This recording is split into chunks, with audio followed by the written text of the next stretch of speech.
And start the recording.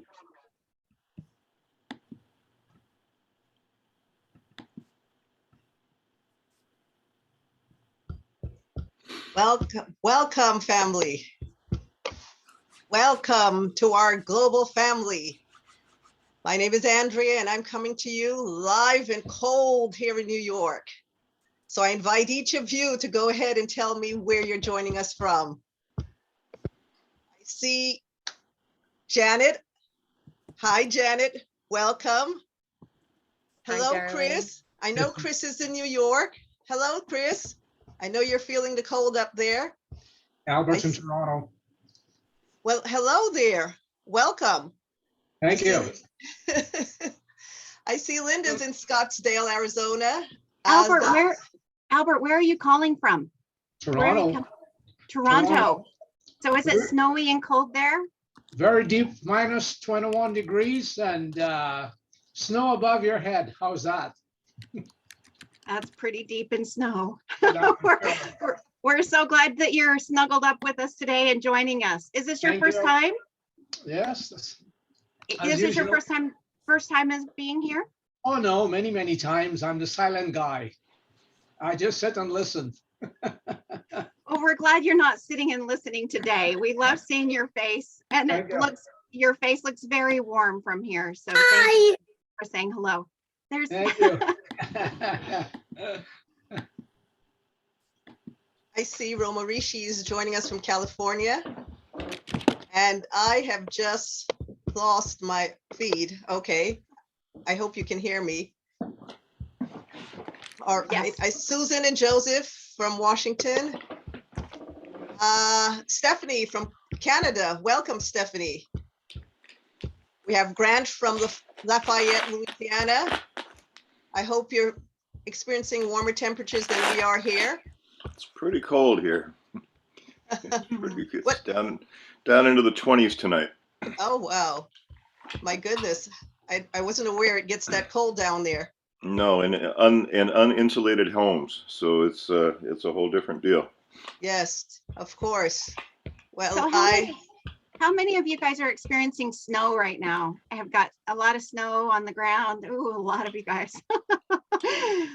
I used to live in Utah and I'm in Georgia right now, and I don't miss the snow. It's gorgeous. I love to look at it from afar, but I don't miss it. But it is cold here. So glad you guys are here. I know that a lot of people, just travel safely in the snow, and I know I'm so glad that we have the snow, but so glad you guys are here with us. Andrea. yes. It's all about being acclimated to where you are. Our body types all can acclimate to all different kinds of weather. It just takes time and the right kind of clothing. Of course. Clothing is key. Yes. If any of you are joining us for the first time, please go ahead and let us know where you're coming in from, which part of our globe. We're so happy to welcome you.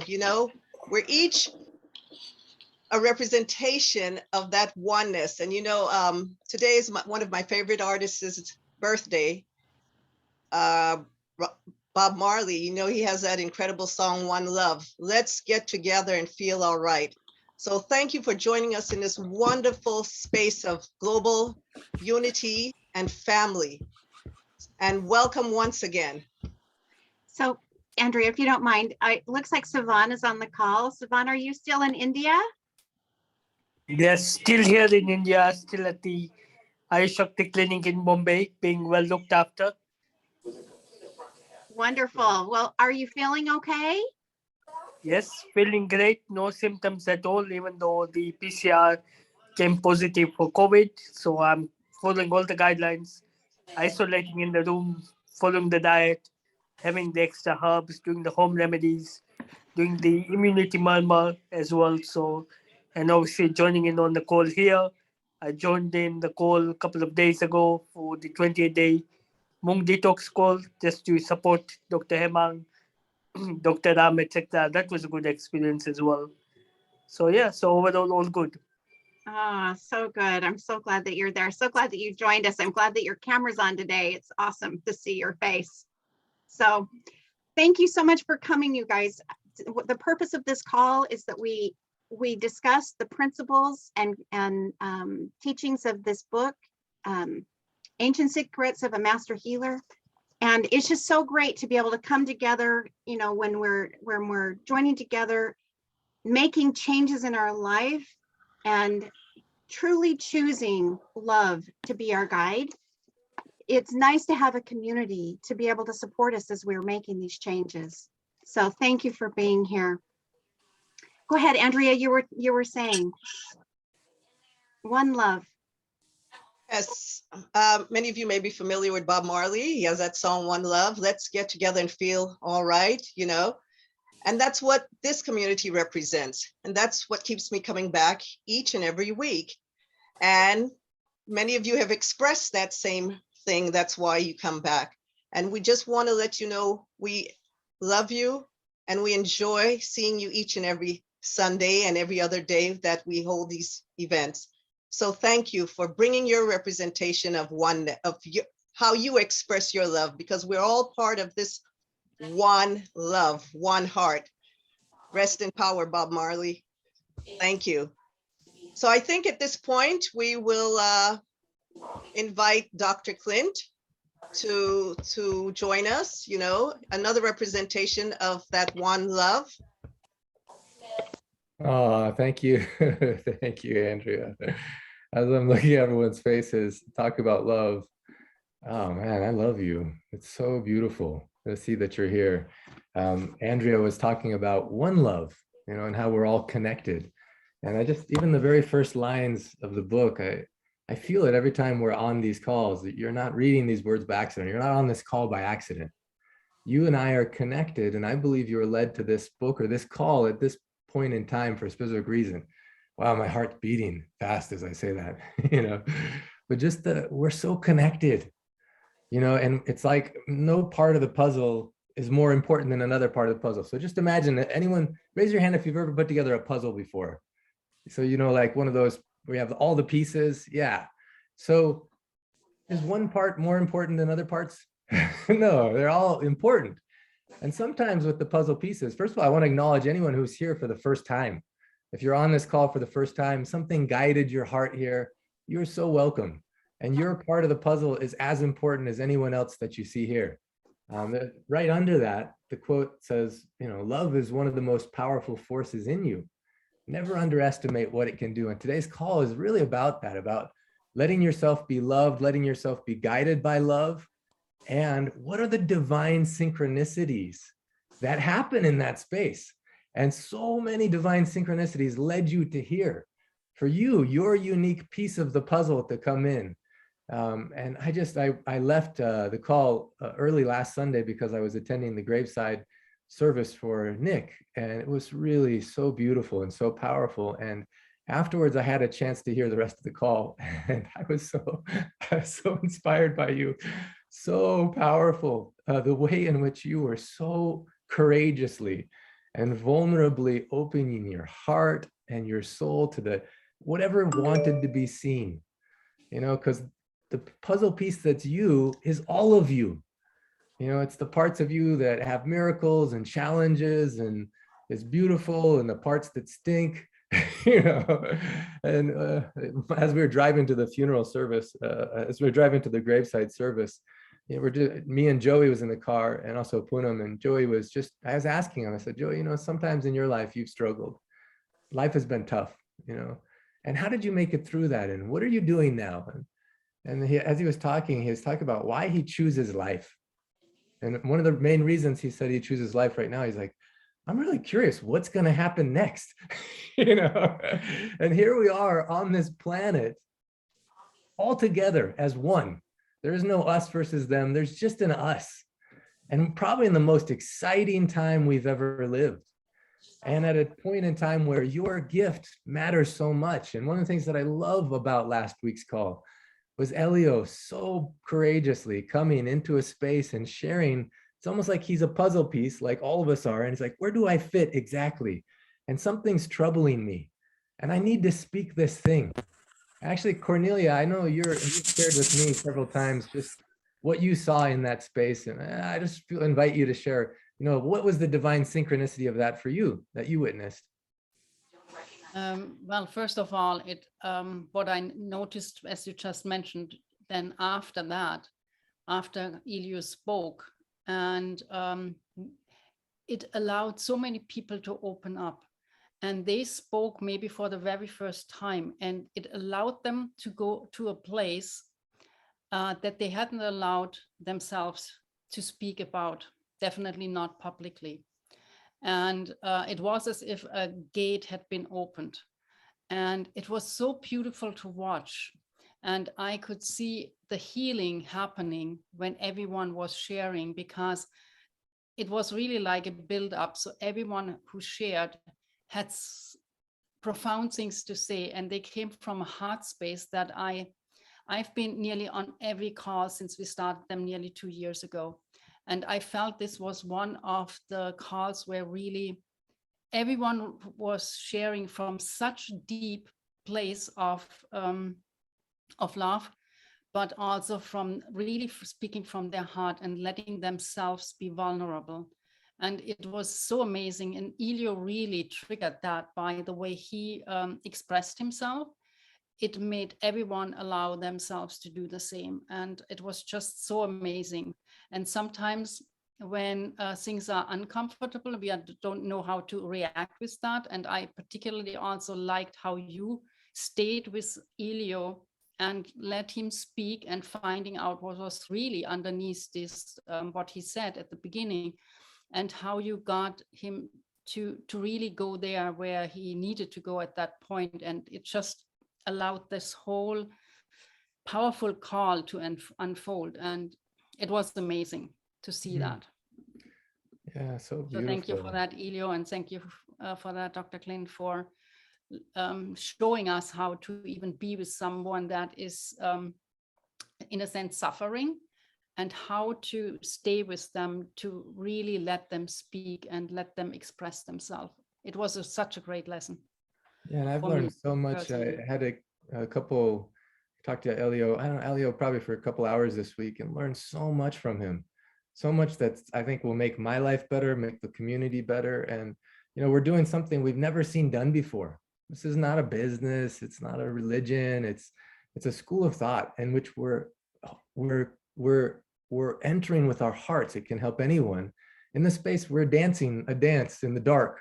And sometimes we step on each other's feet, but it doesn't mean we don't love our dance partners or learn how to move better together. And this definitely is not, it's not the Clint Rogers show. I'm not guiding this. I know I'm not the healer. I'm not the leader. Love is guiding us, and love is healing us. And so thank you, Elio, for your beautiful, courageous way in which you showed up. You have something you want to share? Yes, absolutely. I want to thank everybody, and especially the 120 plus people that witness this event happening. And I want to be clear that since last week, I'm kind of a different person, and that is due to Dr. Clint's graciousness to allow me to speak and to give me a chance to express myself fully, to the point that we had a meeting on Monday, we had a meeting on Tuesday, and we had a meeting on Wednesday. And, those meetings, were one-on-one, except on Wednesday when we had the meeting. Mr. Vinay was part of it.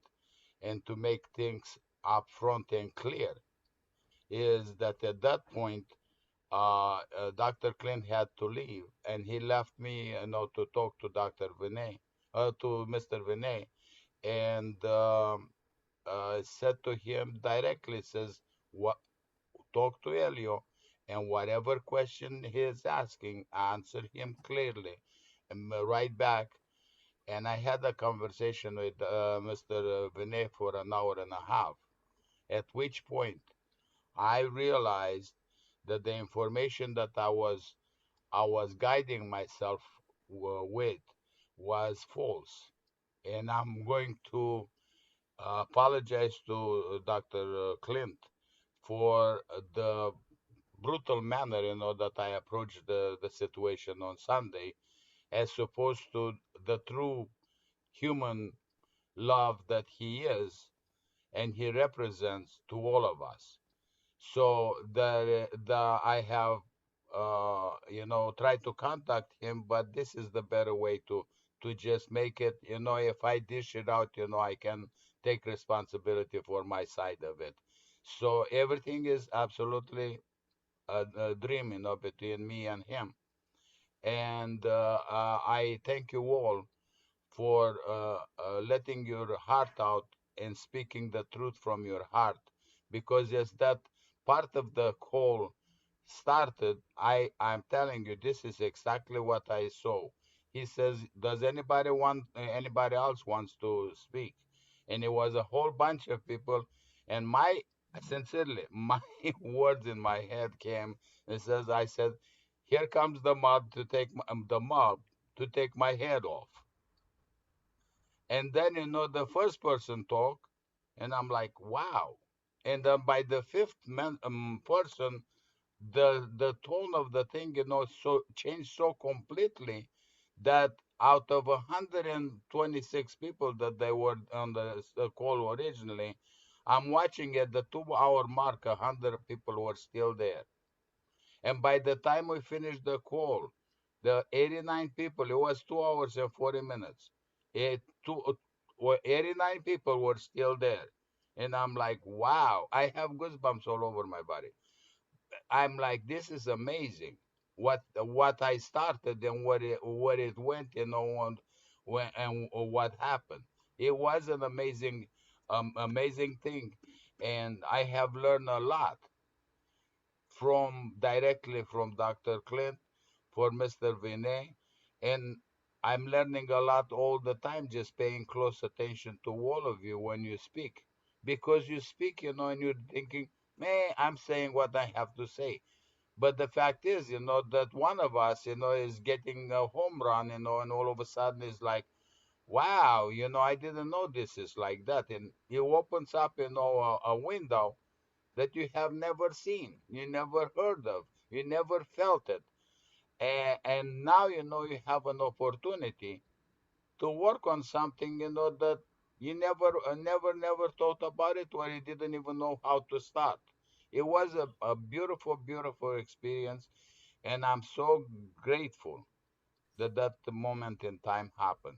I, I bless you all, and I thank you from the bottom of my heart.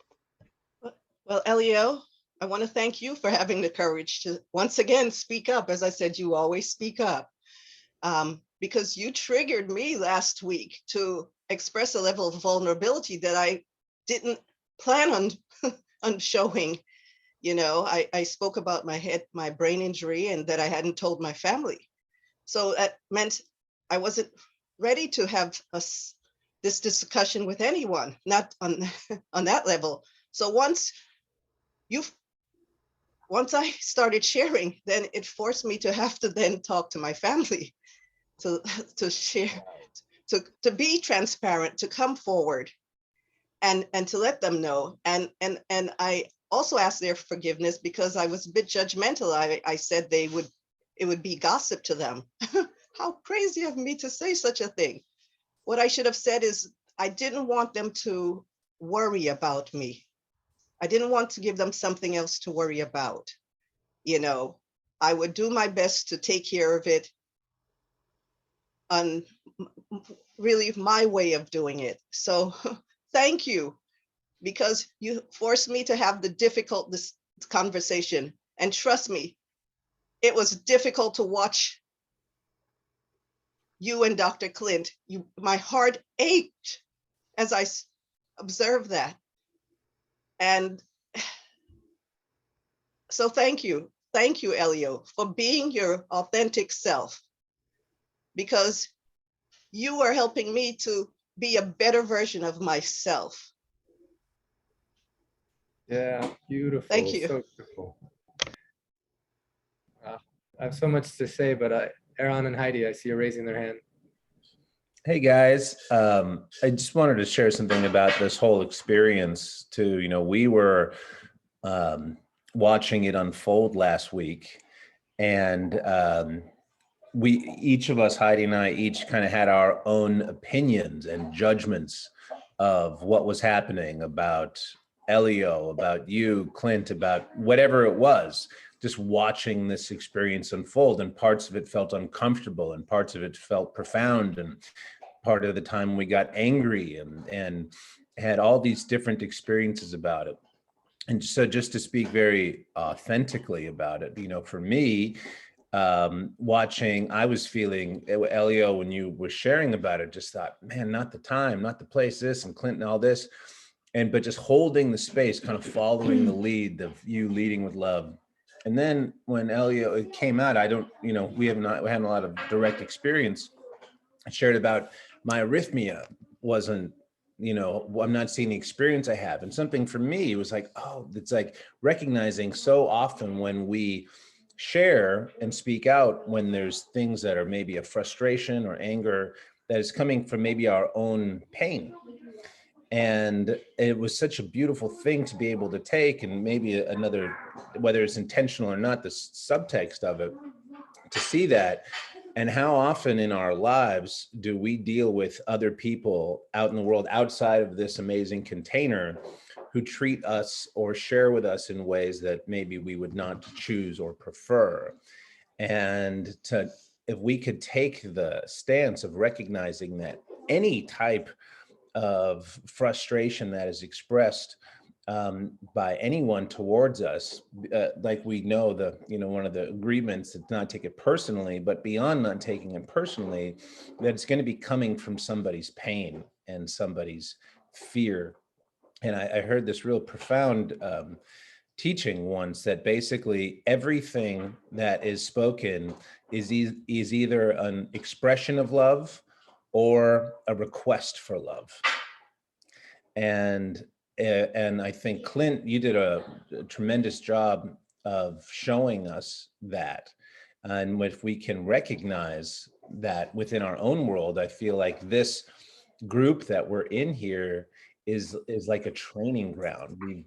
We've been asked, and even to what you just said, Clint, about not being the leader, or that's not the Clint show. Everybody that did show up here, that continues to show up, is their own leader from their own node in their world. And like, all honor to you, Clint. Still, you are the catalyst, and a driving force and a leading force. But each of us can be what you were to Elio, to everyone in our lives. And I think that is how we truly create the change that we want in the world. So being able to witness the love in action, and to witness what happens when things get expressed that may be uncomfortable to us, recognizing that it really is just an expression of love. And for us not to teach, it's not about teaching this is the wrong time, or that's inappropriate, or that's unacceptable, but just to love, to know that it comes from fear and pain. So having the opportunity to witness that. And then on this call, here we are, it's like, and here's Elio speaking so beautifully and authentically here, and there's healing and there's expansion and there's growth. And I have no doubt that experience in this one here of maybe reconciliation and over the course of the week will absolutely lead to driving further physical healing and benefit, or mental and emotional healing and benefit. And so the whole thing, there truly is a divine perfection, which might not have felt it on the inside, which again is a beautiful teaching of all of our challenges. When we continue to hold the line of the love that we feel and express, that the divinity of the perfection ends up showing itself. And the more that we hold it, the more that it actually amplifies. And so it's just a beautiful thing to come back to this as a group here to witness that. Thank you. Oh, so beautiful. Devananda.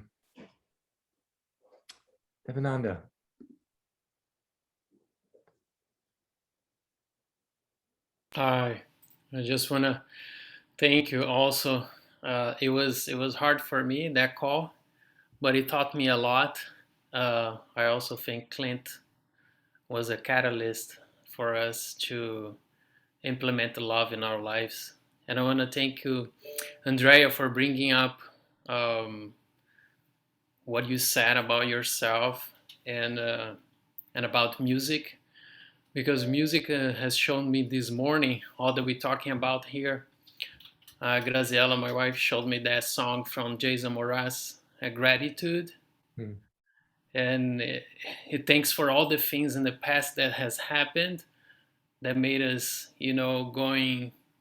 For what I understood, this song is basically showing everything that happened, judge as good or bad, is trying to show us so we can find our loving, our love, we can accept ourselves the way we are, and whatever happened that was unwanted was to show the beauty that we are, to push us towards light. So as the Aditi Deva Brava, and as uncomfortable the call was for me last week, it did show me a lot. It showed me that love really is the most powerful force, and it's showing in this call as everybody speaks. So and to be ourselves, and to express, not to have a facade and hide. Also, we watched a movie with the kids yesterday, Encanto, and where family get together and take it out that everybody wants to be for someone or want to be better for this or that, but we end up not showing the truth, as Andrea said, told her family. So I'm learning a lot with this about myself and speak my own truth. And I want to thank you everyone. Thank you, Clint, for giving me this time. Yeah, thank you Devananda. Nandita, and then after Nandita I'll share one brief story. And Devananda was talking about music. We have such a cool musical guest today, all about synchronicity. I'm getting chills already, but Nandita. Thank you. I'll be brief. I just wanted to say I'm really loving this call. I watched last week's call, some of it, not all of it, but on the recording. And I just wanted to say that, for me, there's a practice I've tried over the last several years to hold, and it's not easy, but that last week's call really reminded me is that whenever we hear somebody or see somebody behaving or speaking in a manner and we think, I would never say that, I would never behave that way. It's not true. It's an illusion we hold. It's judgment, it's separation. And love is to know that everything is possible and there is no good or bad. It's our judgment, and our judgment keeps us separate from other people, and it keeps us really from the truest love. And so it was a beautiful reminder for me that it's like all is possible in our thoughts and our actions, and that we are really all one. And the second thing I wanted to say really quickly was, as far as the Dr. Clint show, you hold a space that's immeasurable. And I think that even during the times we're not in a meeting with you, that space is very present for me. So I just wanted to say my most deepest gratitude to you, Clint. Thank you, Nandita. Yeah, I'm good at giving love, but not so good at receiving it. So thank you very much. I'm going to do my best to just receive that. And in this space right now, I just want to thank everyone. I want to thank Elio and everyone for showing up so much with your heart and with so much love. Dr. Naram has been such a gift in my life, and there's so many things in the space that he taught me. I remember one time we were in this area of India in which he had discovered that someone he trusted and loved so much and was a partner with him had cheated him of huge amounts of money. And I remember the anger that came inside of me, and I remember the frustration that came. And at the same time, there was all kinds of difficulties with that were happening with the ancient manuscripts, and then allowing them to come, into the space in which they could be translated. And as I was getting so much emotion around it, I remember talking to Dr. Ramba, you should do this, you should do that. I was getting all riled up, and he said, no, Clint, whenever there's a problem and we're straining to see it, he says, what we need to do is relax, almost defocus our eyes and look with our inner eyes. He says, my master, when he was with his master, he said so many things would happen where it would trouble him. Actually, I'm trying to see if I can find the picture. When he was with Baba Ramdas, so many things would trouble him about that space. And his master told him, listen, we're not here to teach anyone a lesson. Life teaches its lessons. You know, in this Siddha Veda, in this space, this school of thought, we just hold love. We hold a space of love and we give people enough space. Maybe we can all learn something together, you know? And so in that, I actually realized, wow, I need to be loving myself more. Elio gave me a great gift. And I realized I need to love myself more. And so I'm in the middle of a 5-day meditation retreat. Actually, one of my friends invited me. He's the only person who's been taught by the royal family of Indonesia. Him and his brother, the only people taught by the royal family of Indonesia and the special forces, a special meditation practice where actually you're blind and you can still see. You know, before Dr. Ram passed away, he told me this was a real thing. He even introduced me to some people that teach kids in India. And the blindfolds we're using are literally blindfolds that they train people before they go blind to see there's no light, and that still you can navigate with something inside of you. And so I'm in the middle of that process right now. And as I'm in the middle of the process, I'm discovering that, wow, you know, the gift that Elio gave me is much beyond what even I thought or I expected. And so in this space right now, I just want to speak directly to you, Elio. You know, one of the gifts, one of the greatest gifts you've given me, Elio, the greatness I see in you is you are playful. You're so playful. And as this meditation started, and as I started doing the breathing techniques and all that kind of stuff, all of a sudden I realized I've been taking myself way too seriously, way too seriously. Yeah. And I was like, why am I taking myself so seriously? And the things that were troubling me so much, all of a sudden I just started laughing. And the laughter was an energy that moved it through me. You know, and Elio, the greatness I see in you is that you are authentic. You're willing to speak your heart. If something's uncomfortable, you speak it, but then also you have simultaneously this gift of being playful. Like your voice message is like a rhyme that's just so fun to hear.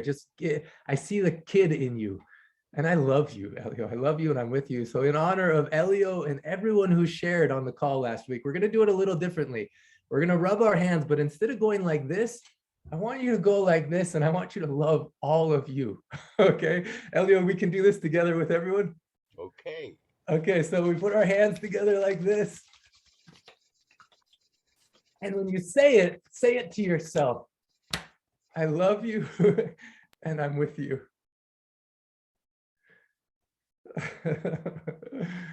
Oh, beautiful. I love you and I'm with you. So in this space of loving yourself, of letting love guide you, of letting yourself be loved, so many synchronicities will happen inevitably, magically. You know, I was going to read this section of the book where I'm sitting at the 9/11 firefighter reunion. All of a sudden I remember, holy smokes, what led me on this path? So unexpected. And I remembered, oh, my sister taking her life. You know, that's what forced me into a space where I joined Gary Malkin. And because I was in that space, that's where I met Gail Kingsbury. Because I met Gail Kingsbury, I met Dr. Naram. Although I was so skeptical at the beginning, my crush on Alicia led me to find out more about Dr. Naram. And then my father's illness led me to go so deep into it that now my whole life has changed, you know? And all along the path, sometimes the synchronicities are not comfortable, but they're divine. And it's all for you. Life is happening for you. It's all a gift for you. And so in this space, we have such a fun musical number. And it's a divine synchronicity. And so Dr. Joseph and Dr. Susan Engman have such a fun story about this divine synchronicity. As you're listening to this story and this music, I want you to be thinking about what divine synchronicities led you on your path of healing. What was the divine synchronicity of even last Sunday and everything that's transpired in your life since then? What if there's a possibility for rapid exponential healing when we love ourselves and listen with the look with the inner eyes and follow those synchronicities? So Dr. Susan, could you just share about this synchronicity? Sure. I want to share something just right before I do that, because this community and love has taught me so much that I just want to share with all of you. We had the best dog in the whole world, Luke, who was just a profound healing dog, would always go to my office with me. And oh, there's Luke the Duke. And he just had a magic about him, just a healing presence, and just the best. And on Friday, Luke passed. And as he was passing, because of this community and because of what I've learned about love, I could just be with him in thank you, thank you, thank you, thank you, in such deep love that it has it's changed me, that I could feel the love and gratitude so deeply for him, and we could connect. And I know so many of us love our animals so deeply, and they're such unconditional healers and lovers for us. And I just wanted to acknowledge that we're all going through loss and grief, and just the fact that we can feel the gratitude for their presence in our lives at a level that I never knew was possible. And I know that it's because of Ancient Secrets and you all, and the gratitude that I now feel in my heart so deeply. So I couldn't not express that before I tell my good story about Grant. So thank you, Dr. Yeah. Susan. And also, I know we sent out, many of you saw Dr. Joseph's video, where I just think it was so beautiful and powerful, the way you were speaking, Joseph, from your heart about, you know, being an orthopedic surgeon for 25, 35 years and helping so many people. I don't know if you just share that distinction just briefly, but it's so helpful in this space of letting yourself be loved and letting yourself be guided by love, you know, looking for the synchronicities. So if you're open, if you have anything from your heart you want to share, otherwise people can see the video. But oh, thank you. Well, I'm sorry, I haven't been in that space for a little bit. Our 14-year-old best friend has taken a piece of my heart most recently, and thank you, Clint, for your presence through that. And you know, it's the love of people and that have been so supportive, friends and family. And you know, this is a community where people express love and support, and that's really the essence. That's who he was. You know, he was just love, and showed it in beautiful ways to so many people. And I told him, I said, you know, everybody loved you, even the cat people. You know, in my world, there's kind of dog people and there's cat people, you know, and we have cat people in our lives, and they so loved Luke, you know, he just was that way. So well, I want to say, I couldn't understand it before meeting Milo, you know, but literally I learned about love on a different dimension, and talking about synchronicities and letting love guide you. I don't know if I would have published the book without Milo coming in my life. I don't know if I would have created the first miracle experiment game without Milo, that led the global healing miracle experiment, that led to so many things. You know, that purity of love is totally to be honored and respected. And so sending you so much love. Actually, tell me your wonderful friend's name again that lived with you for that long. That Luke the Duke. So we could all just send Luke the Duke. We could just send Luke and Susan and Joseph so much love. Thank you. I love you, and I'm with you. Luke the Duke. Thank you. Yeah. And to everybody who's pets, who've loved and let go. Family. Yeah, just so much loss in the world right now. And it's helpful to have a bigger picture. And you know, it's the changing of the shirt story with Dr. Naram, and I will take that as a segue to respond to your question, Clint, of kind of the essence of what I spoke in that video clip was that in Western medicine, there is so much that's led by your head and having to think things through. And, you know, I think for most people, at the essence, you know, we go into medicine from a place of our heart, that we want to help, we want to relieve suffering and make things better for people. And in my process of being in medicine for so many years, I just came to know that it wasn't me that was doing the healing. You know, I made the arrangements. Something much, much bigger, the bigger picture did the healing. And that's what led me into exploring and studying what, you know, in Western medicine we call the alternative medicine. And it's only alternative, you know, in a very egocentric thinking way from the West.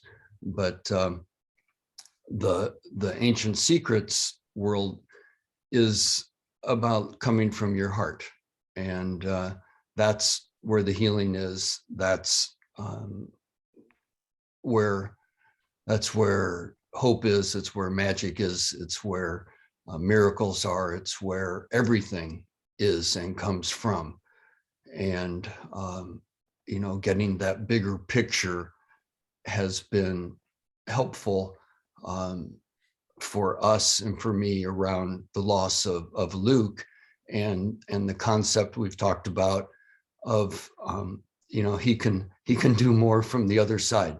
You know, he's free of his old bodily constraints, and he's free to continue with his mission of loving and showing what love can do. And so thank you.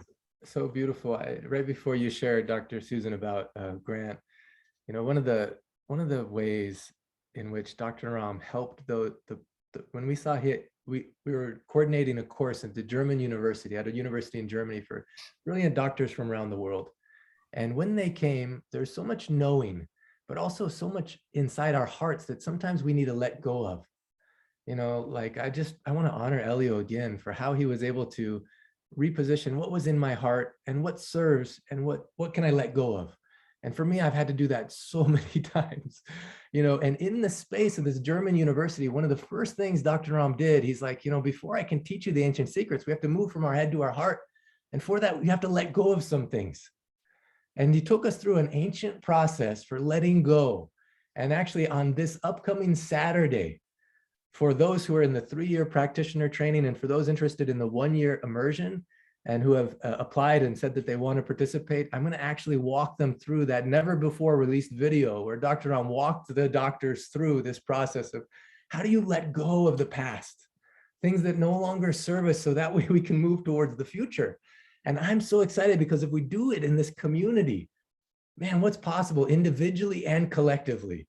And it just feels like the timing is now, because we are, as you defocus your outside eyes and look with your inner eyes, as Dr. Ram says, sometimes we stumble in the dark, you know, we're trying to find the way. In fact, I was just on a call this week that just lit my heart up with all the translators who are translating the book into, you know, 30 plus languages, and just seeing their faces filled me with so much love, because I realized we're doing something together that's never been done on the planet before. Many of them have never been translators before, you know, and like in this case, I got the book in Romanian for the first time this week. I got the book in Farsi for the first time this week. Now, Romanian, you read it like English, but Farsi you read like this. But I was so excited of saying it, and the whole team worked so hard on it, but I opened it up, and inside the book was printed the wrong direction. It wasn't printed the right direction. I was like, oh, after all that effort and sweat and excitement and preparation, we printed the book the wrong way, you know.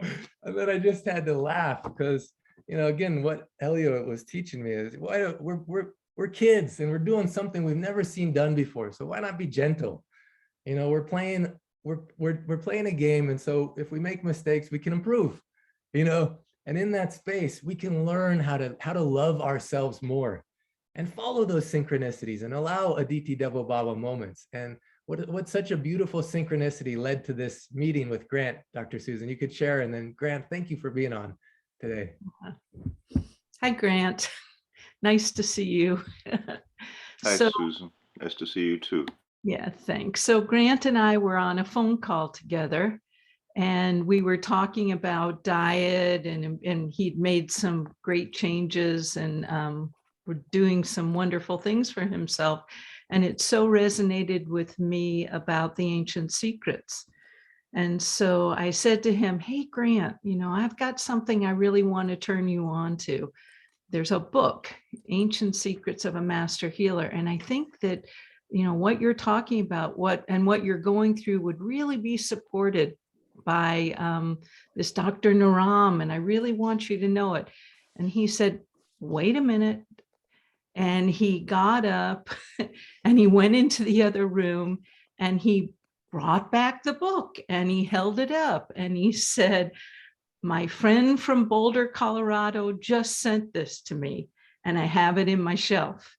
And I got such goosebumps, like, what are the chances? What are the chances?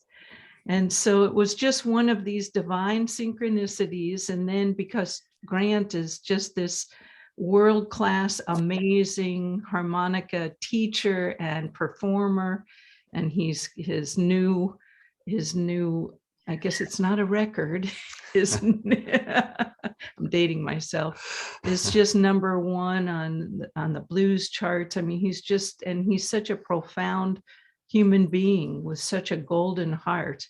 Grant is a really, really special person that I thought, my God, he would really, really benefit all of us. His energy, his music would benefit all of us.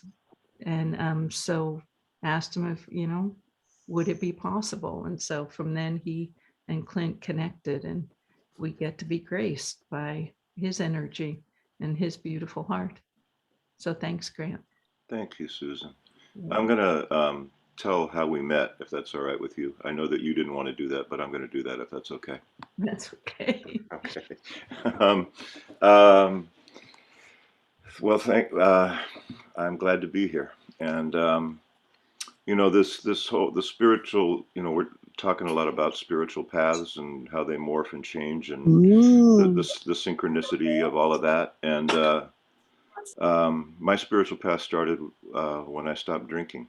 And my Irish ancestry didn't really help me in that regard, but I was able to move through it and quit, and that led me to Buddhism and shamanism and all of that kind of stuff. And and music is like the thread. So like there's all these threads that like move through it all. So like sobriety is the first thread, and music is a constant thread, and shamanism and Buddhism. And how I came to know Dr. Susan was in 2006, my dad died of a massive stroke. And right after that, we found out that my mom had Alzheimer's and my wife had ovarian cancer. And so I couldn't take care of my mom and my wife at the same time. So I took care of my wife, and that was really hard. And my mom died in October of 2009, and my wife died in December of 2009. And I was pretty blown apart, and I needed some help. And so that's how I met Dr. Susan. So, during the 2 years that my wife was sick, I recorded a record. I call them records because record is short for recording.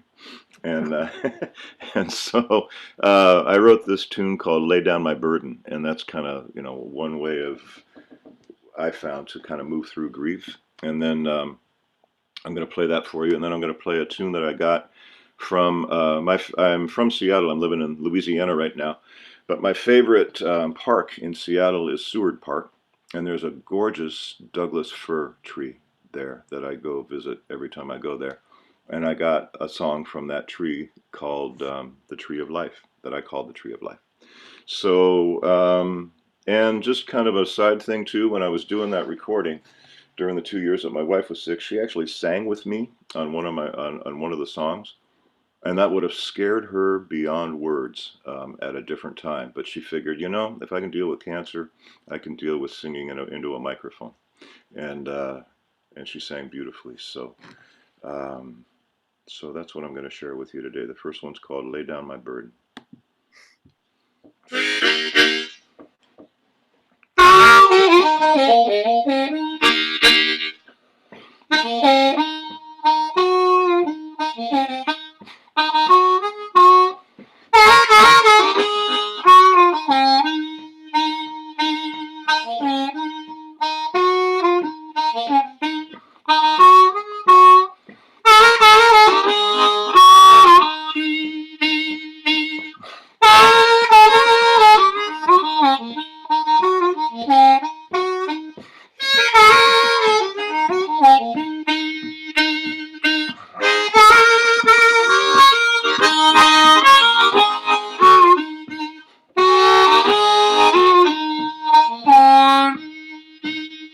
Gonna lay down my burden in the sun by the waterside.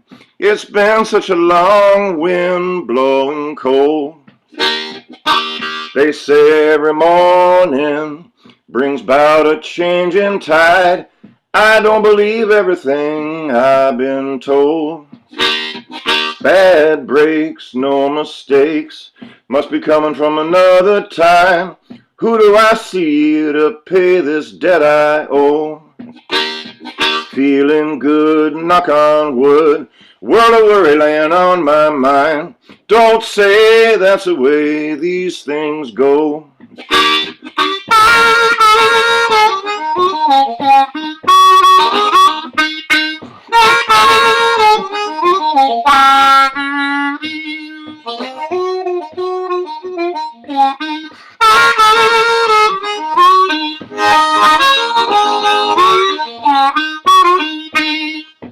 Take me back to a time when my life was free and easy, when life and its worries rolled on by.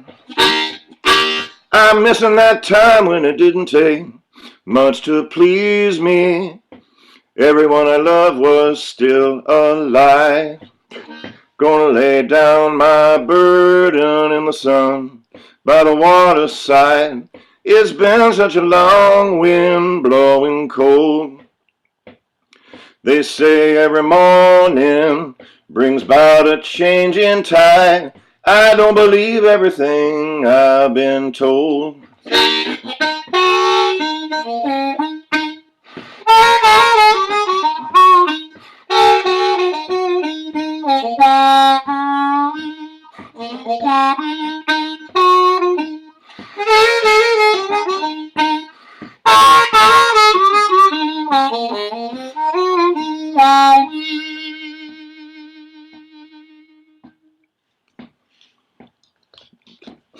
All right, that one's called "Lay Down My Burden."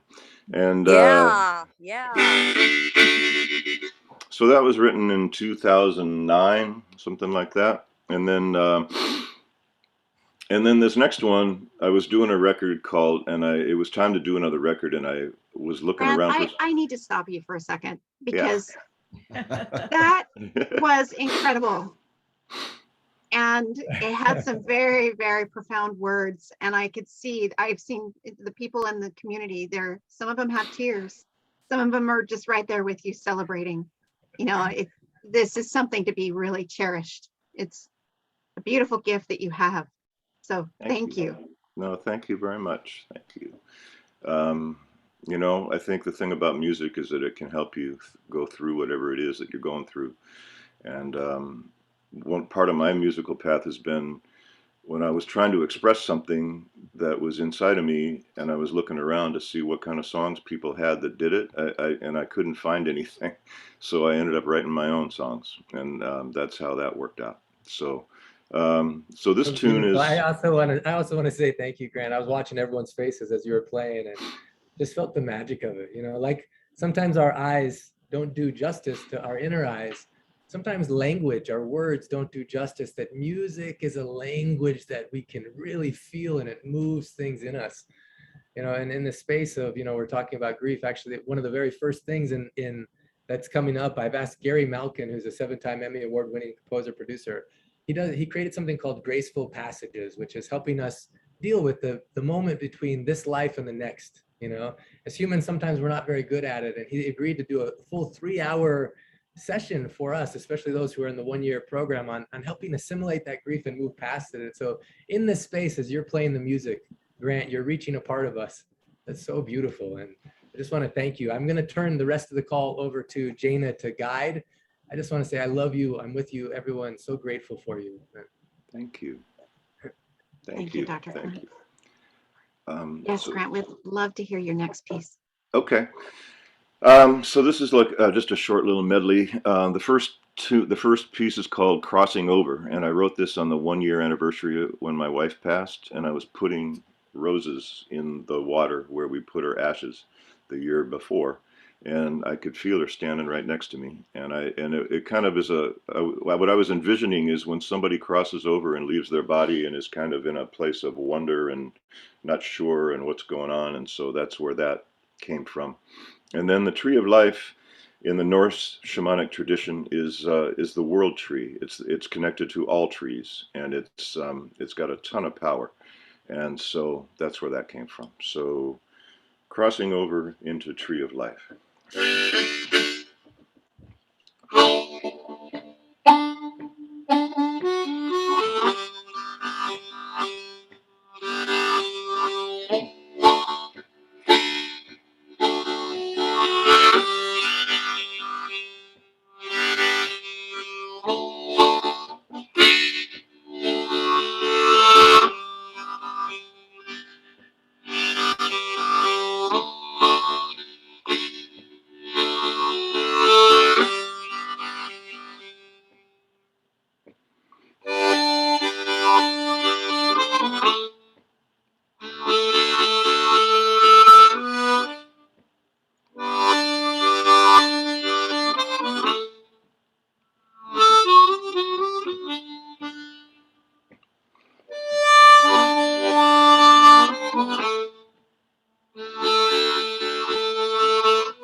Thank was you, everybody. amazing. Thanks. Oh my gosh, it was so beautiful. I asked Cornelia to turn it on gallery view so that everybody, because you could see everybody was so enjoying your music.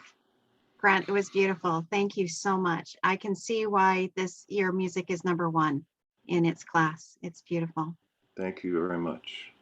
I was feeling Eileen on that one. Thank you all for, I could feel your energy and cheered me up on that one. So thank you.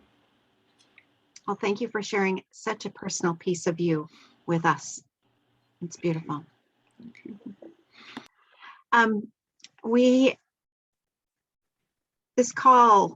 The call before our community, we really are so loving with each other. And sometimes it's really hard to love ourselves, as Dr. Clint has mentioned before. So the other part of this call with, talking about divine synchronicities is also allowing ourselves to be loved. And I loved how Dr. Clint, instead of us sending energy out to everybody or a love blast to energy or to everybody, that we love blasted ourselves. So I've asked our beautiful Sarah Morel. She is a Sarah, I don't know, is it a coach, a mentor? She leads women in some very incredible ways, and she has such beautiful words of wisdom. We love hearing her, and I've asked her to share some words about self-love. And Sarah, whatever you have to say, we'd love to hear. Thank you. Thank you, thank you, thank you, thank you. I actually want to invite everyone in Sarah tradition to take a moment and close our eyes. I invite you to just take a few seconds with me where we breathe together.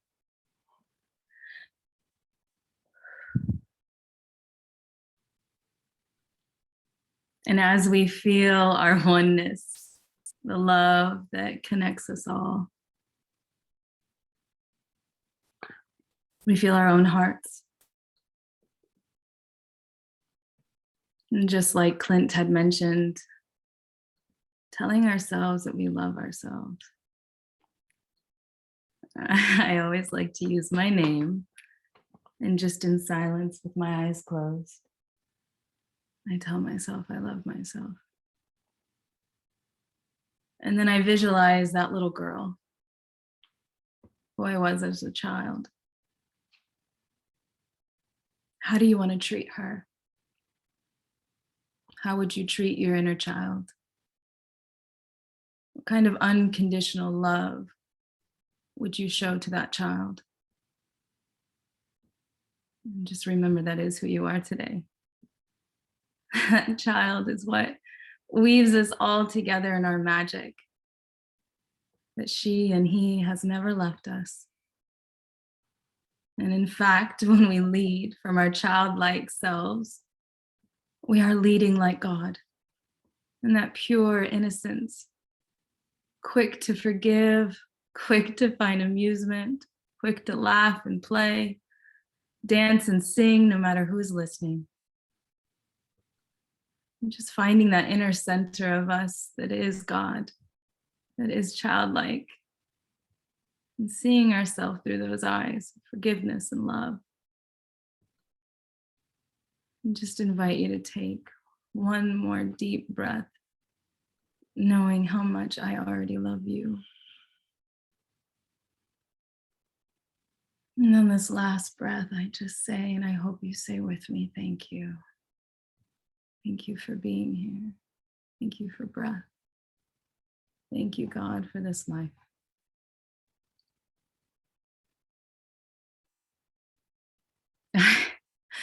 In preparation each time, I try to center myself so that I'm not going to cry. But that's just what we do here. We let the tears flow. And Atlas is also very much a part of this team. And he is really excited to share something that was unplanned. So we're gonna see the God in this little guy, Atlas.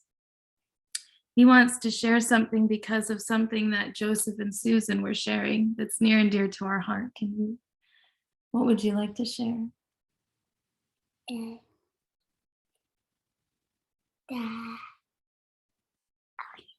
want to show them the picture? Who is that? That is Caesar. That is Dodo. That is Dad. That is me. And that is me.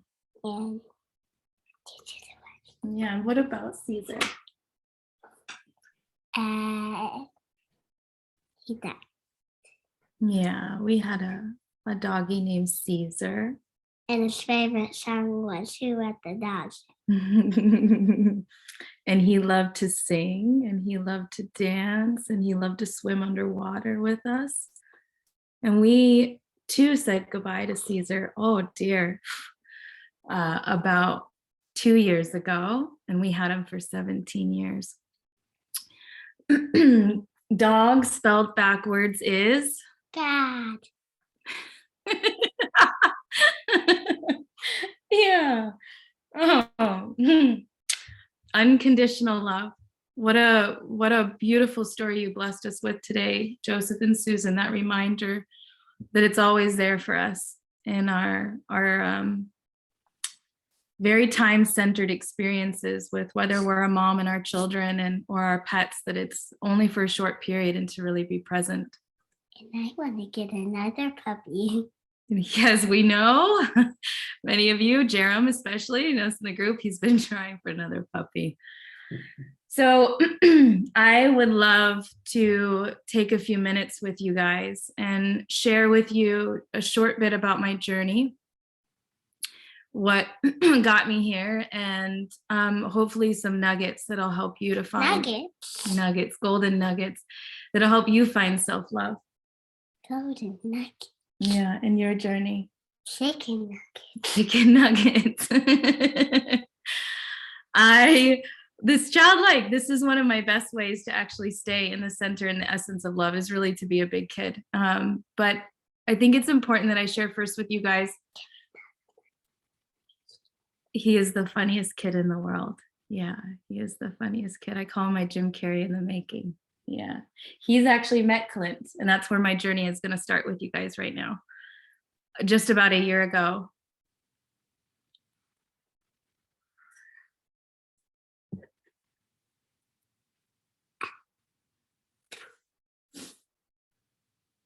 Oh.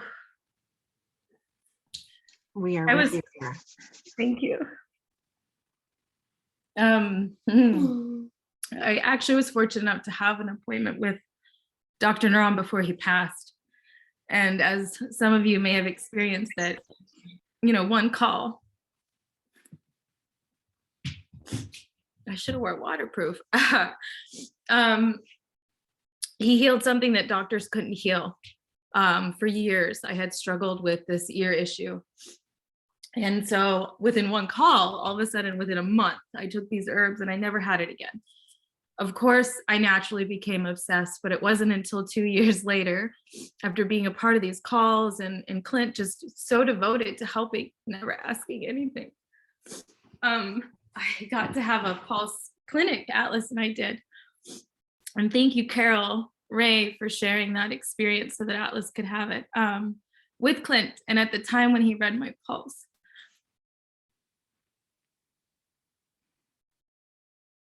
I didn't love myself. I felt really unworthy. I had transitioned out of a partnership where I was really questioning whether or not, that I took the right actions and whether or not I was really the best mom.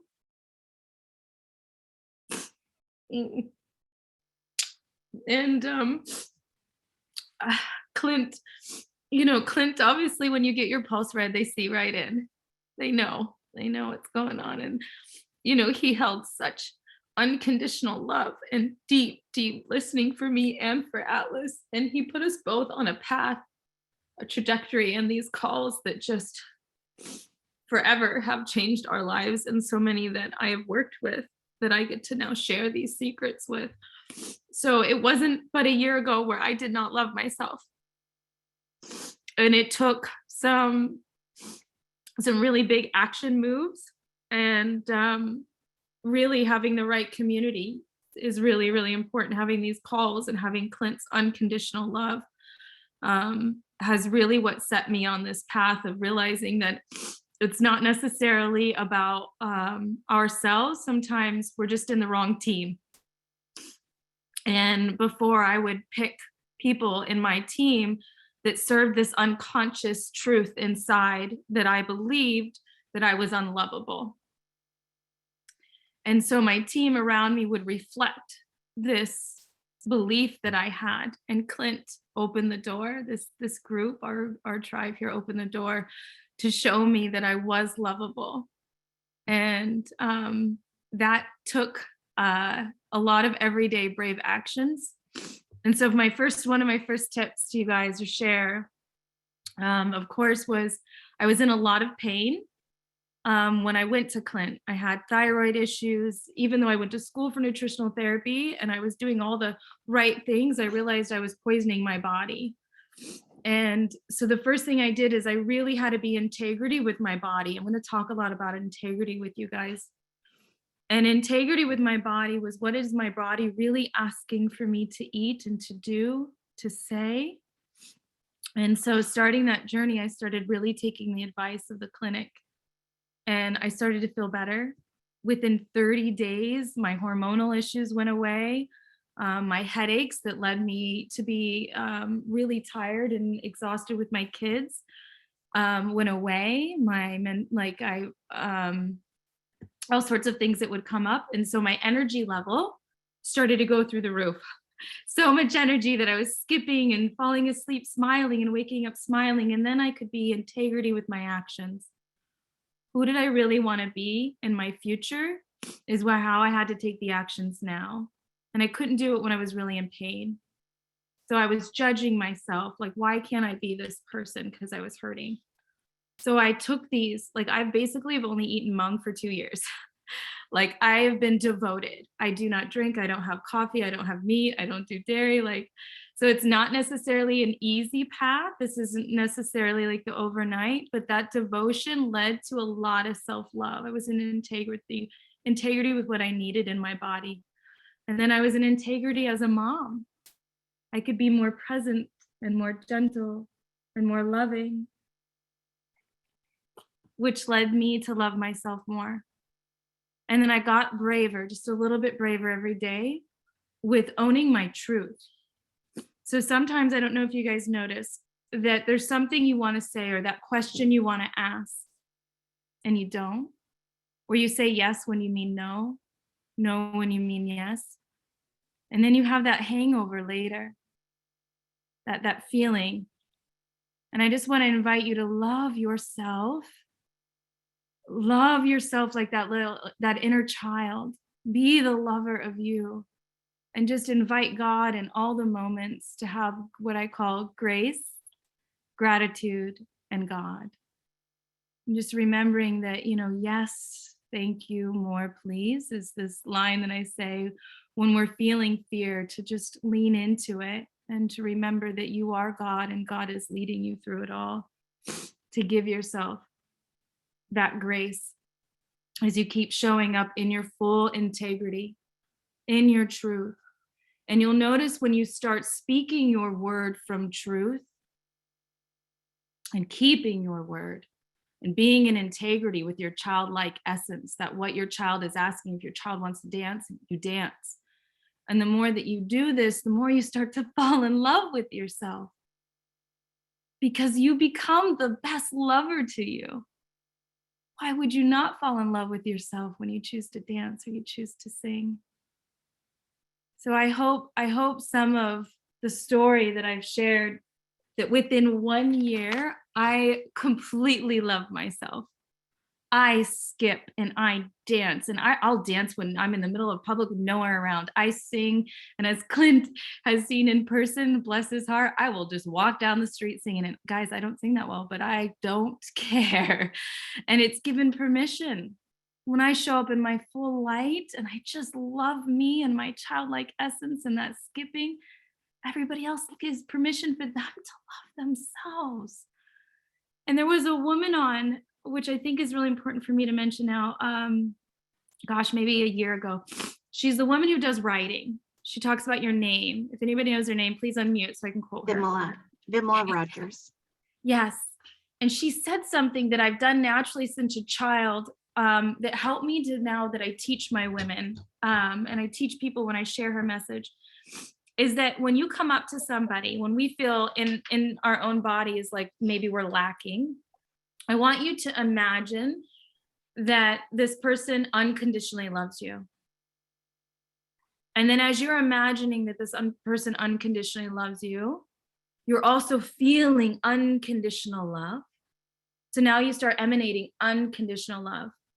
As we all know, energy doesn't lie.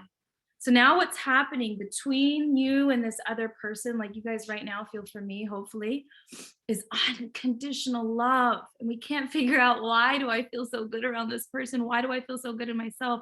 It's just this trap, this beautiful three-way play that you can keep doing to stay in that unconditional love and just keep showing up. Because the more you give that to other people, the more you also feel it for yourself. I also have something called play, pleasure, prayer, and purpose. And these are my P's for my everyday. If I'm not in play, if I'm not connected to God in prayer, if I'm not having pleasure, if I don't know my purpose, then all things start to go off. But if I can let that little girl shine and play, know what my purpose is, even if it's just to make people's day and write love letters, then more comes in, more prosperity, more laughter. I affirm in my prayers every morning that God used me, and I ask for unconditional laughter. Seeing God in everything, Aditi Devil Baba. I don't know if I'm saying it right after all these years. I have so much more, but I know that my time is here. So I just really invite you to speak your truth, be of service, find your team. Remember that I love you, that Atlas loves you, and that there's always a place to play. And that when you let your little girl come up and play, you're tapping into the divine that is in you. I really, really, really, really love all of you, and I'm really, really thankful. Can you come say goodbye to everyone? You guys have all changed this guy's life too. Profound healing has taken place because of Clint. And Clint, I know you're not on anymore, but I love you. We love you. And it isn't the Clint show, but boy, oh boy, did you give us a very special place to come to that has saved my life, my stepdad's life, my son's life. So thank you for showing me that I can unconditionally love myself. Goodbye. Sarah and Atlas, would you guys do me a big favor? Atlas, you did so great today. You were so loving and attentive to your mom. I'm so proud for you. So I was wondering if both of you guys would pat your heart 6 times and anchor in, well done, good job. So proud of you. That was just so beautiful. I'm so excited to hear and see how well you did today, Atlas. I'm so proud for you. Well done. Thank you. We love you, Carol. I love you guys too.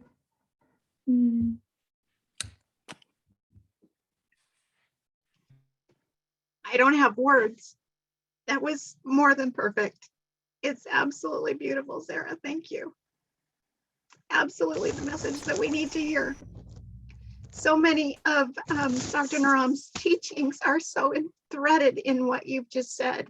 You know, giving your 100%, gratitude, honoring yourself, honoring the divine. It's absolutely beautiful. And you put it in such a personal and heart connection way. So thank you. If there's anybody that would like to express their feelings of what they experienced when Sarah was speaking, please unmute and share with us.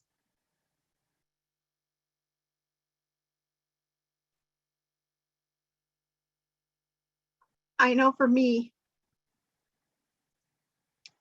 when I had a pulse reading with Clint too, I think that's why it's touched my heart, is I too didn't love myself.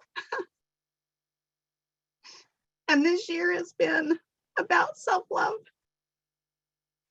and about really incorporating the ancient secrets into self-love. And this year, I've been very aware that I need to be connected to the pure, authentic responsibility, which means I am absolutely 100% responsible for every part of my life. That, even the parts I don't like, I get to look at it in a different way. And it has been so, life-changing. It's a deeper part of self-love for me.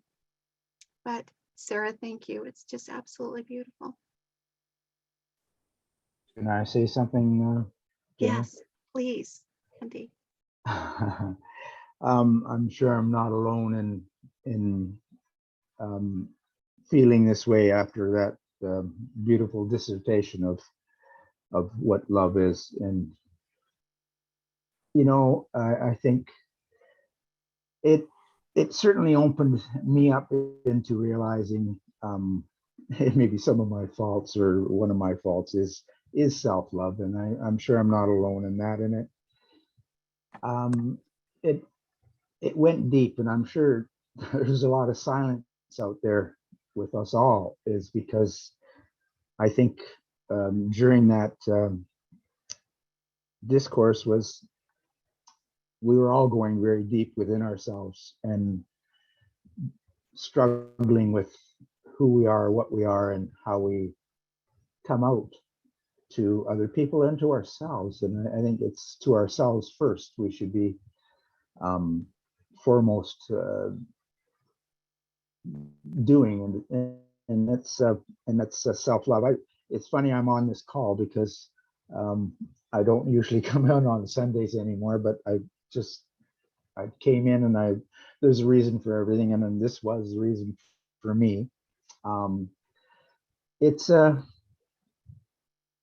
humbling thing to hear you speak, and to actually self-realize as you're speaking for me and from me.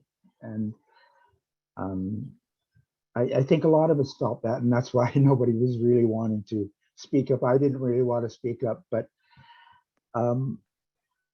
it was profound, and I thank you very much for that, and it's given me something to work on and to expose within myself, and for us all to love ourselves first. And it's we have a duty, and that's one of the things is people forget is, and it sounds selfish, but you have to deal with yourself first before you can deal with others. And if you don't love yourself, it's very hard to love others. And I think you brought that out profoundly, and I thank you for it. And that's all I have to really say. And I love you all. Thanks, Jana. Randy, thank you so much. There is no accident. I'm sorry. I know you, and I can't believe I just called you Gary. But both of you, Randy and Sarah, I want you to gallery through every person that's got their camera on is focused. This is such a beautiful space that, Sarah, you have created, and we are in we are basking in. It's delicious. We're feasting on it because it's needed. It's absolutely incredible, Sarah.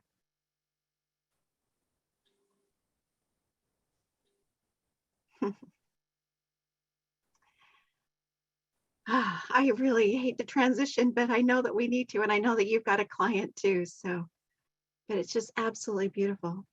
But Randy, you transitioned this so well because we were talking about synchronicities, and so it's not by any accident that you're here and that you spoke and that you're, there's, that synchronicity of you being here.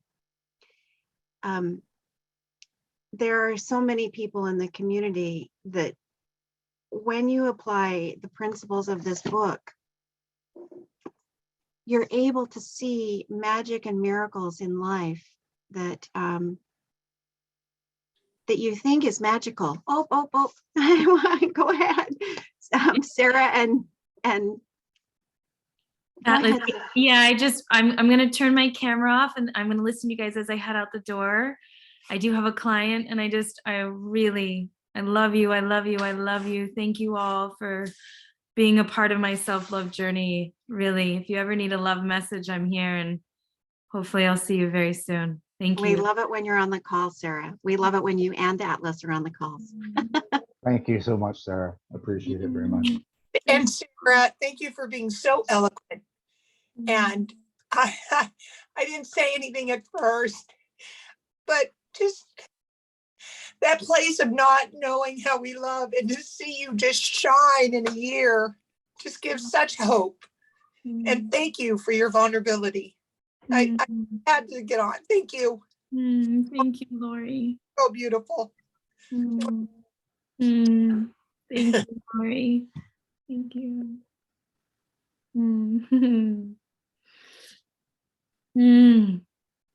Last deep breath with you all. Thank you. Mwah. Bye, everyone. We love you and we're with you. Aw. Oh, we love you and we're with you, Sarah and Atlas. Thank you. God, that just feels so good. We have so many, when we apply the principles of this book, it feels like miracles, but it really is a science. That's one of my favorite things that Dr. Clint does is the miracle experiment games. When we connect with the what do you want? When you connect with the gratitude in your heart, and when you look at everything as if it's divine, the Aditi Bobawa, as Sarah was saying. And so many of us have experienced the synchronicities as we apply these principles. And it's interesting, when I first started to do the little synchronicities, I would see them. I would feel that divine connection, because there's a difference between just going through your life and being able to see it and you don't really get the message. But when you look and you get that message, a lot of times I would just say, oh, great. And then I'd go on with my day and then they would be gone. And what I realized is that I need to really pay closer attention to those divine synchronicities, because it's the universe, it's the world, it's God talking to us. And so the miracle experiment game gives us a place for us to be able to capture those miracles. And I know that I see so many of you on the call that have joined us on those games. And if you have a miracle or synchronicity that you want to share, please let me know, put it in the chat or something. But we have the most incredible people translating the book. And I know that so many of them have seen synchronicities while they're translating the book, or while they're in that energy of Dr. Naram, and while they're in, how do I communicate this message from English into their language and be able to capture the words and the essence of it. It's absolutely incredible. So Janet in our community, she works very closely with Dr. Clinton with all the translators. And she's going to lead this next part for us. Janet, hello, hello. Thank you. My goodness, what a beautiful call. Just so blessed to be a part of this group. Yes, Mariason is just one of the beautiful, beautiful Dutch translators. And I would like to invite her to speak. Marie, are you still there? If you could unmute. I'm still there. Yes, I'm still there. So I want to say, see you. We're so Marie happy. has been so ill with COVID, like many of us, many in our community, but she has been such an anchor of inspiration for us. And I'm so grateful that she is here. So yes, go ahead, Janet. I just wanted to insert that. Thank you, Jana. And I want to say hello to all the new people. Of course, there are those who meet each other every week. But what I want to say to the new ones, this book really, really has its effect. I hope you don't mind. I put something on paper because I had a course this morning. So I'm up since 5 o'clock and I wanted to do this a little bit orderly so I don't take too much time. But synchronicity, I almost broke my tongue on the word. I wanted to explain or to say how I feel about it. And then I said, this synchronicity, things that seem to happen without being connected, but they fit like a puzzle. And I took two cases that I experienced while not translating, but proofreading the book. The book is translated by Mrs. Jenny Smollenbroek, and I call her because one of the cases has to do with the translation and Jenny's. It goes like it has to be, is what I learned at home. But we don't see the beauty of the lesson. You have to put on your glasses of higher consciousness to understand why something is happening. Life is like a recipe of a tasteful dish. It's just like mung beans and herbs. They are apart and you have to put them together to make a good dish. Things that happen can be in a different space. And when they meet in time, they are a perfect match. Having the honor for proofreading, my learning point was and is Atiti Devo Bhava. And I see that this Atiti Devo Bhava is combined with patience because it asks, receive me, receive what is happening. Look at it, and then you will discover the value. This being patient and waiting for the solution. Not always the missing compound, the solution is there at the same time.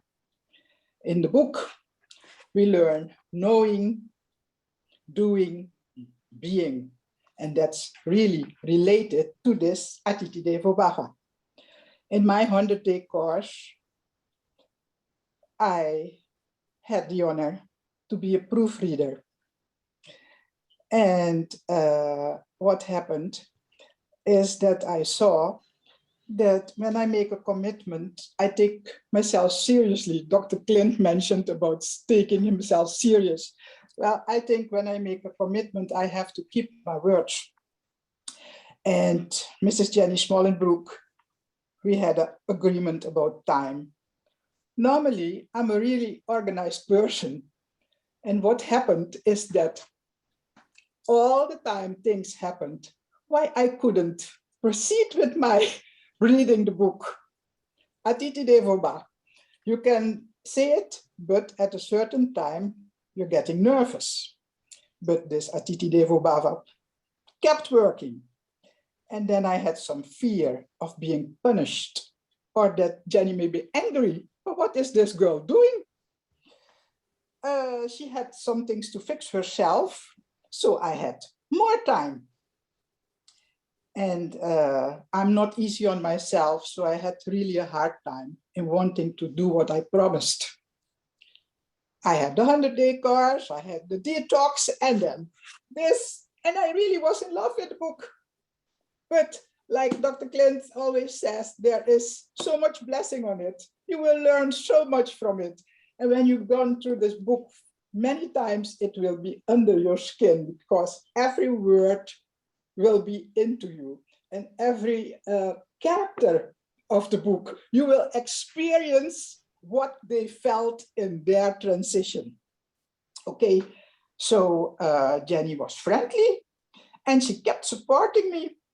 And then there was a day I really panicked because I dreamt of her that she would call me and say, Marie, are you finished? And I tell you, when I dream, it's true. So Jenny called me. I thought, my God. And she was so friendly. And she said, shall I finish it? I said, no, I'm in love. Don't take it away from me, please. And I was so ashamed. Why can't you finish the thing? And that same, the next evening in my dreams, Baba Ramdas tapped me on the shoulder and said, stop it, woman, stop it. From now on, you will proceed. Within a few days, I finished. And I could say, Jenny, I'm ready.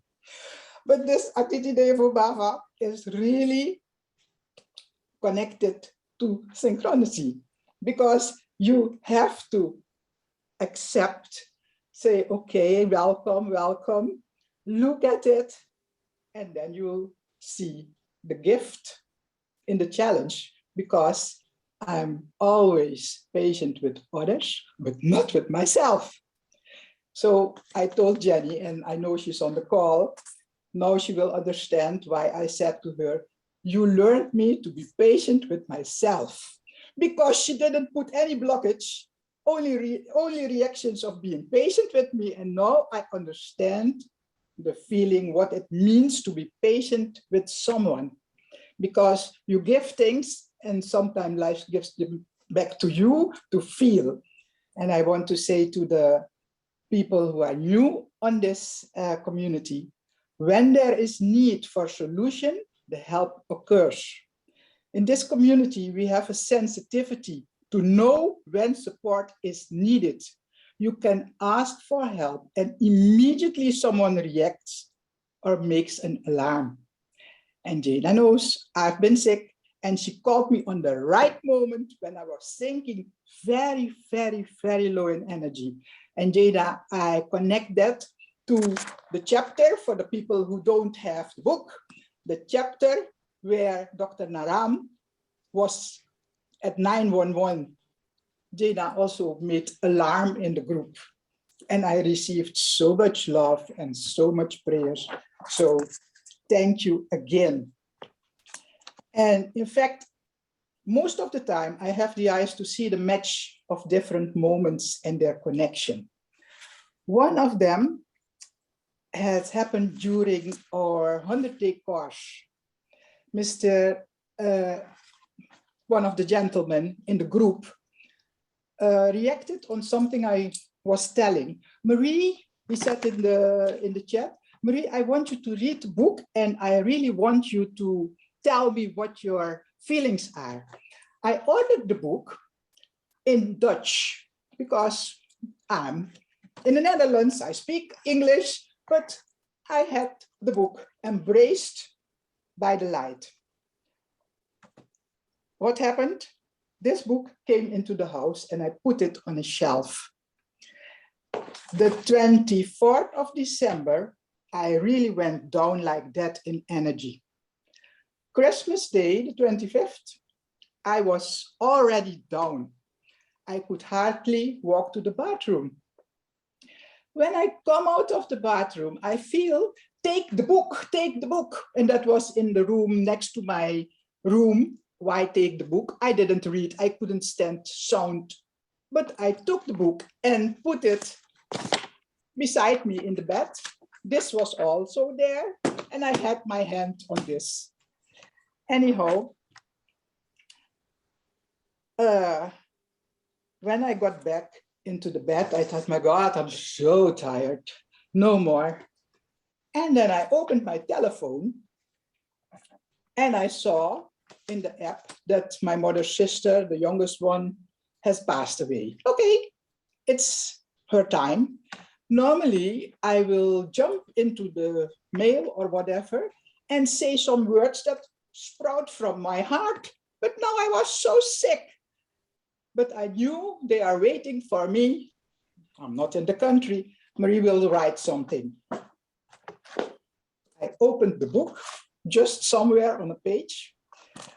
I read some lines, and that inspired me to easily write some things on the telephone. And then I shut down again and I said, I've made it, I've done my job. And this was also happening, but not at the same time. This book was in the house for so many months. I never read it. I have to read it still, but it was my help. This was the solution. And I got it from walking, almost falling down the stairs. I thought, what do I have to do with this book? And it was my help because before I fell into my coma again, I could do that. So these are two things that happened in my course. And the book is related to the 100 days where Mr. Ramesh said, Marie, you have to read that book. And that is my feeling about synchronicity, that you have happening, something that we see as difficult is mostly seen as a problem because we don't know that in the other place, somewhere in space, help will come and they will fit together. And you say, oh, yes. It's a good thing, like when you are too late. It happened to me once that I was too late, and I went back into the house, and when I came downstairs from the elevator, someone has jumped from the balcony. So if I was sooner, it would have been on my head. And that's life. There are always solutions. And what we really need to do is when something happens that we don't see as pleasant, that we don't see it as bad. We always compare it with darkness, but light we see as the opposite, but it's just darkness is not yet developed to light. And I wish we all will feel and keep supporting each other. Marie, thank you. Thank you so much, Marie. Thank you for sharing your heart. Thank you for staying on the call so long. You need to rest. Please go put your head on the pillow and rest now. Yes, thank you all. And I wish you all a very good weekend and what's still left of it, and a very good week to all of you. Same to you, sweet girl. Is there anybody else that would like to share? Any of the translators would like to share their synchronicities with us? I actually have a few since I've been transcribing the English bonus videos and the time in the files. And one of them was Janet, the synchronicity. Yes. Hi. Yes. Oh, Jenny. Hi, this is Oh, Tia. no, Tia, sorry. Can we give some love to Marie? Oh, absolutely.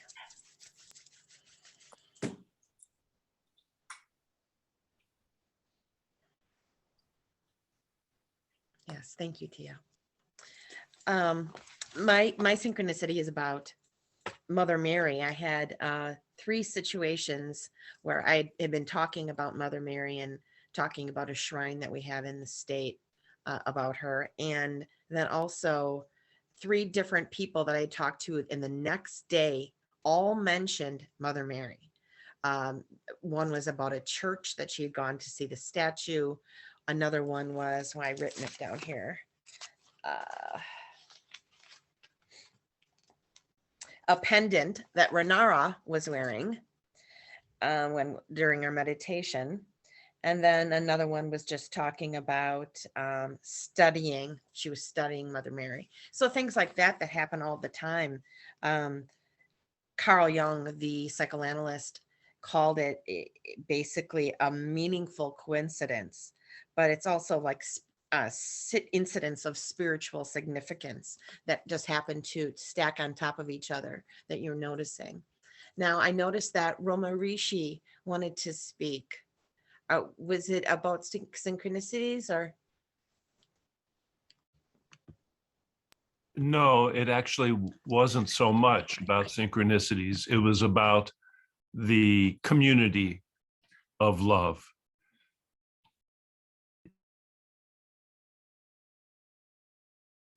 We would love to hear you speak. Yes, go ahead. Please, Roma Rishi. Thank you.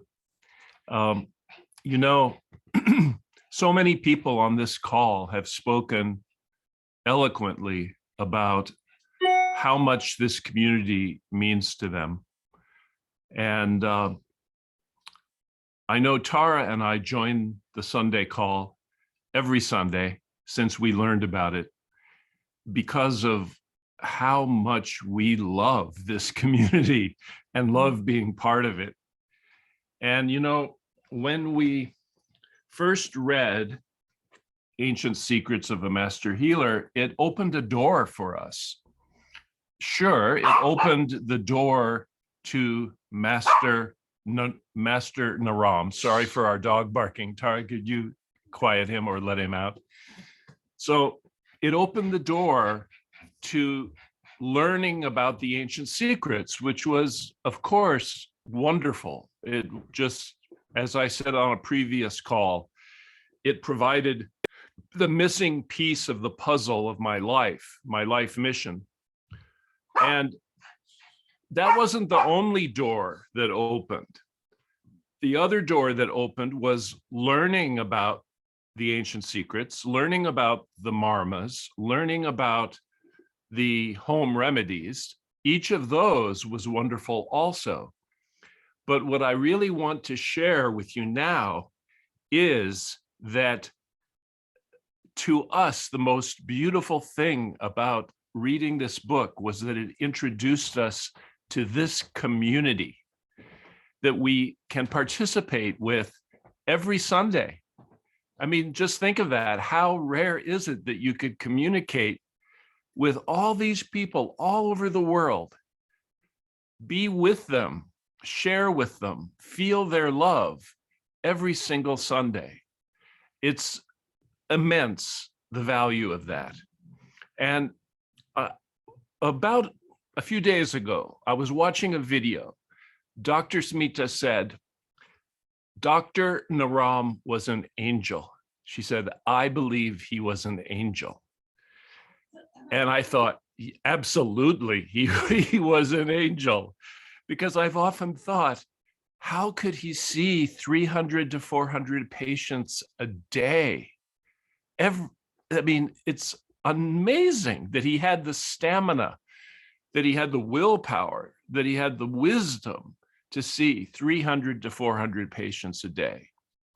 Certainly he was an angel. But it also reminded me of a quote from a famous Tibetan master named Chogyam Trungpa. Trungpa said, everyone in the world has a broken heart, but they don't know it. The spiritual warrior knows that he has a broken heart, and every cell of his body is raw to the suffering of humanity. Trungpa also said, to be a spiritual warrior, one must have a broken heart. Without a broken heart and the sense of tenderness and vulnerability, your warriorship is untrustworthy. I feel Dr. Naram had that feeling of the suffering of humanity, and he dedicated his life to bringing the ancient secrets to every heart and home in the world to alleviate suffering. And when we join this call every Sunday, so many of us express their suffering and their vulnerability so beautifully. So many people speak of terrible illnesses that they suffered from for so long, and doctors said they couldn't be cured of. And then they learned about the ancient secrets, and they were cured in a short time. So many people have spoken about heartache that they go through, whether it's the heartache of some relationship breaking up. I have suffered from that in my life. So many people speak of the trials and tribulations they're going through right now as a result of COVID, either having COVID or financial difficulties. I know Tara and I were homeless recently until someone offered us to live in a cabin for free for 3 months. So everyone has their own heartache, their illness, their emotional pain. And what's so beautiful about this community is that we have this beautiful opportunity to join together to express how we feel about what we're going through, to be vulnerable and feel the oneness of love that we live in. That is truly a miracle.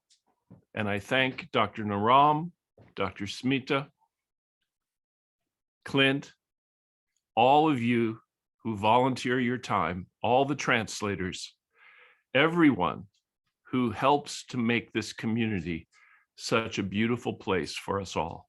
Thank you.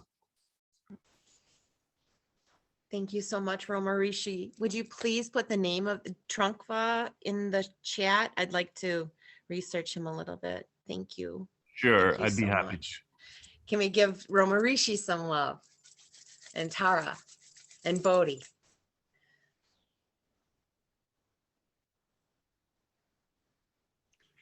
I would like to speak about what Romarishi just said because it's so true. But one of the things that has really hit home for me, just even recently, as I've been going through the 3-year course, we've only had just a few weeks.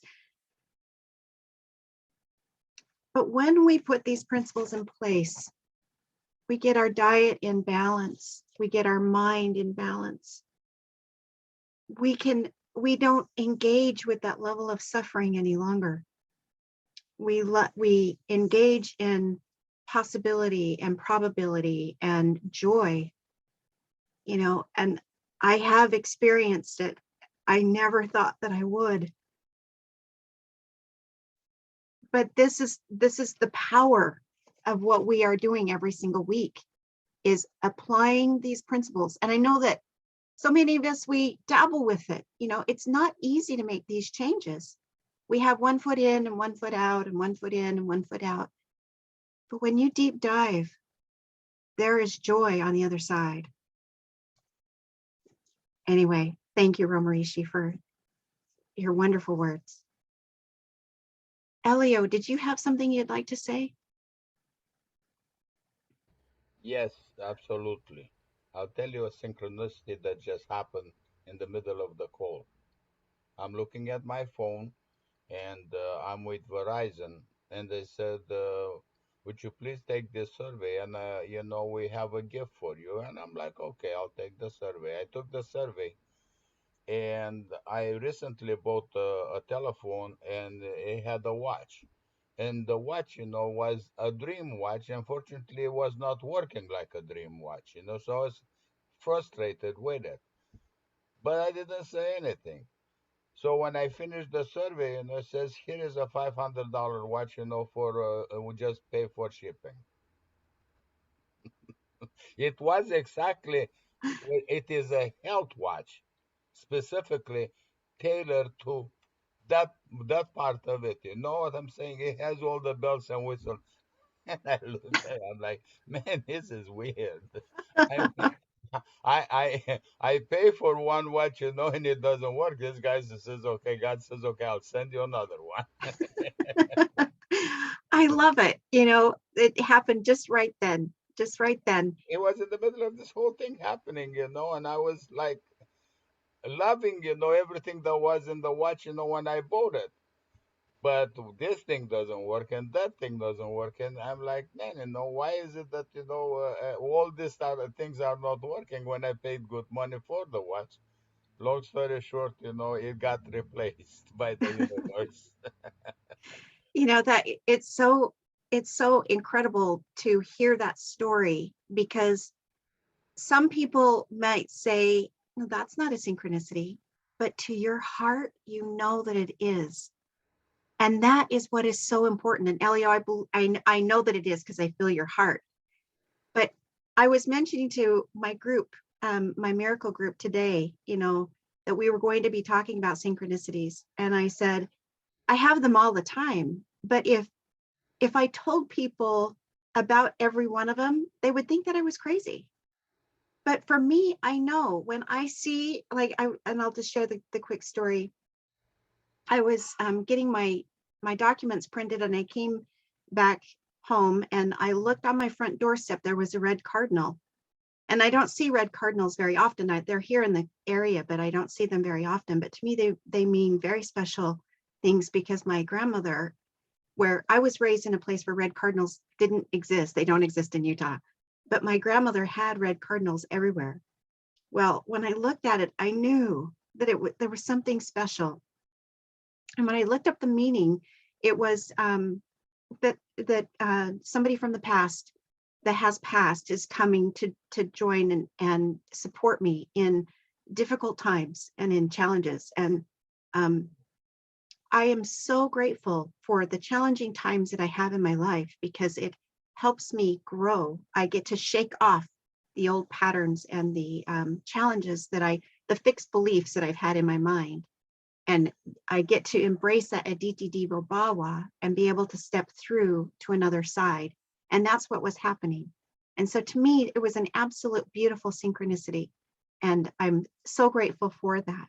But if I told that to somebody, they might not believe me. They'd just say, oh, a bird, just because I have a lot of birds in my neighborhood, But to me, it was absolutely divine. And I received that message. I believe it was probably my grandmother that was visiting me, supporting me, and loving me from the other side. So it looks like, Andrea, you have your hand up. Would you like to share? I'm not seeing you on camera. Andrea? There you are. Would you like to unmute?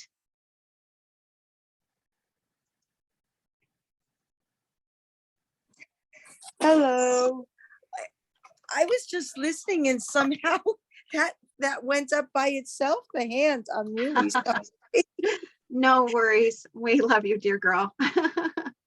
Just thank you to everyone for I've listened to the whole thing. I only got 5 hours sleep last night, so I'm just sort of laying there and just listening.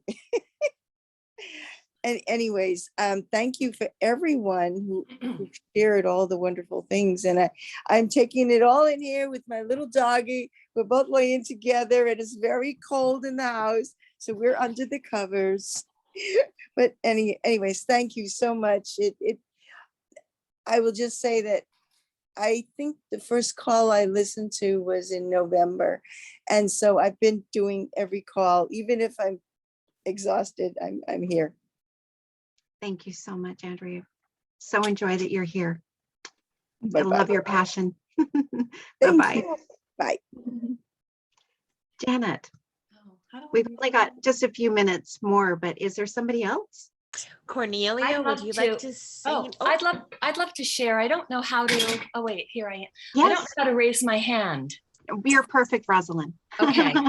So thank you. I know I need to share when my heart starts going, and now I'm getting very hot. Two things. One is that I so loved how the call began with, I love me and I am here for you, or I am here for me, and as we were sharing our love to the community and to the people who spoke, what came to me was, what if we start from here and then we reach out and then we return to this place? So that's not what that's one thing, but the synchronicity which I wish to share is that I'm doing the 30-day cleanse, and I have deep gratitude for you and Cornelia who were inspired. So thank you, thank you. And I went to the pool to swim, and there was an Indian woman who I saw, and somehow I had spoken to her once before, and I told her how I was doing this cleanse and how I'm having mung beans, and told her about the book and Dr. Naram. And then she responds and she says, "Oh, Dr. Naram, we listen to him every week." And she went on to profess her love for Dr. Naram and the Marmas. And then when I was swimming, I met her husband in the pool. And I just loved how this book brought me into physical contact, because I value that, into the physical contact and connection with this woman and her husband through my sharing what is bringing me clarity and and joy and connection.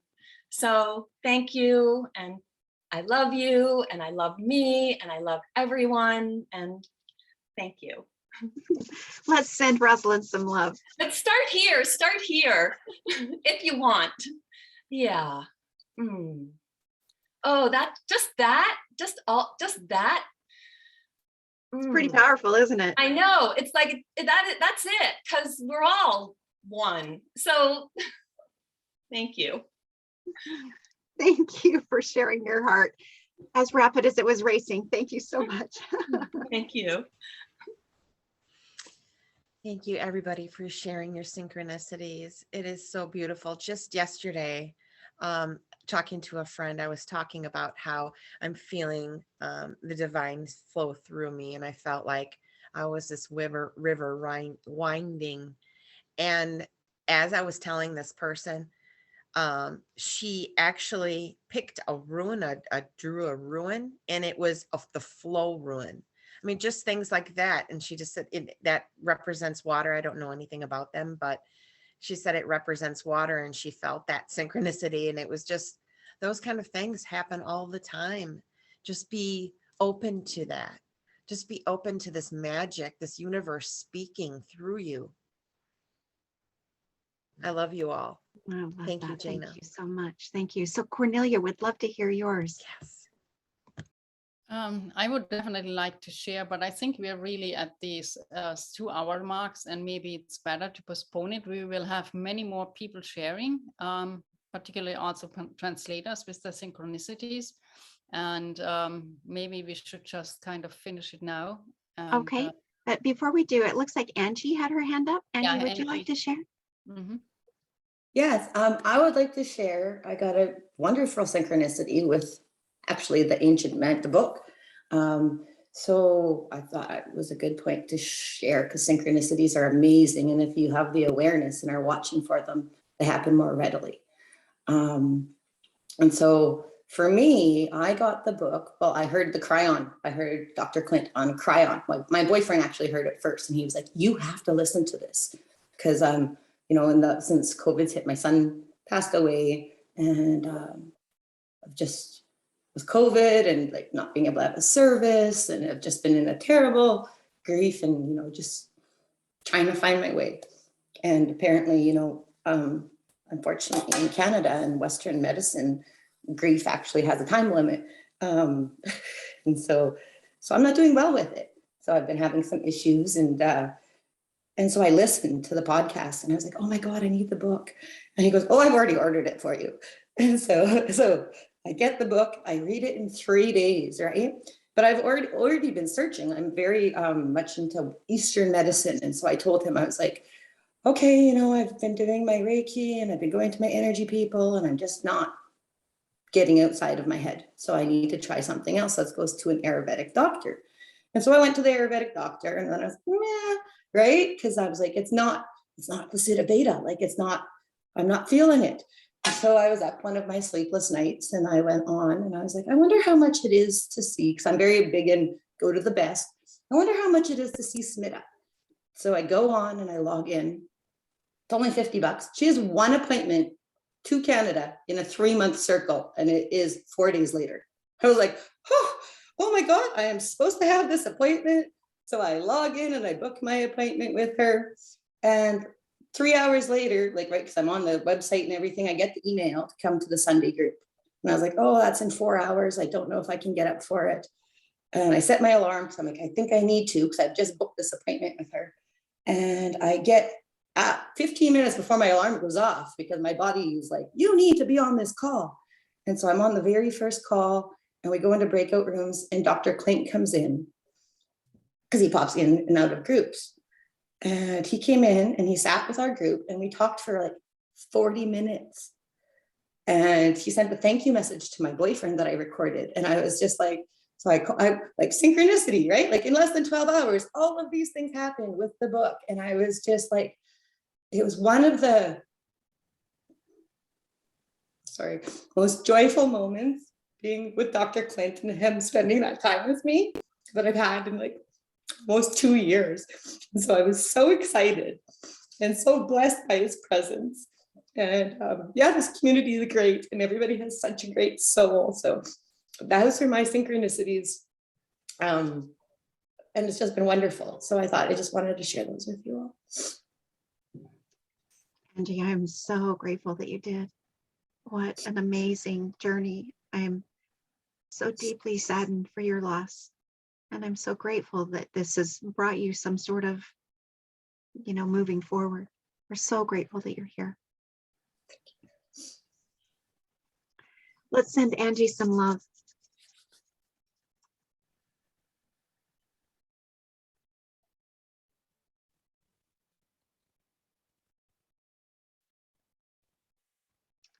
Just deeply touched by every single one of you. Just a beautiful, beautiful call. See Rosalind, hugging herself. Andrea, would love you to finish out the call for us. There's anything that you want to say? Is there something you would like to say? Oh, I have enjoyed this special call yet again as I continue to heal spiritually and physically. And as we close out, I would like us to close a little differently. I want to follow what Rosalind said. So what we'll do is we'll say, I love myself, and then we could say, I love you and I'm with you. And then alternate back to, I love myself, and I love you and I'm with you. How about that? Great. And it would be nice if we could do that from this point forward on all our calls, because that self-love is so important in order to love others. So I guess I'll start it off. I love myself. I love myself. Jane, I Love love you. myself. Emily, love you. Chris, love you. Janet, Love myself. I love you and I'm with you, Angie. I love you, Randy. Love you, Renara. Love you, Robin. Love you, Arshia. Love you, Deborah. I love you, Barbara. Love you, Sue. Love you, Manira. Love you, Joseph and Susan. Myself. I love you, Frankie. Love you, baby mama. Love you. Angie. I love myself. Love you.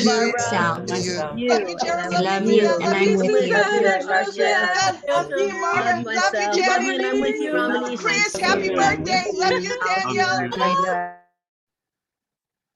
So beautiful. I love you. I love myself. I love you and I'm with you. Thank you for being a part of this call. Love you. We'll see you soon.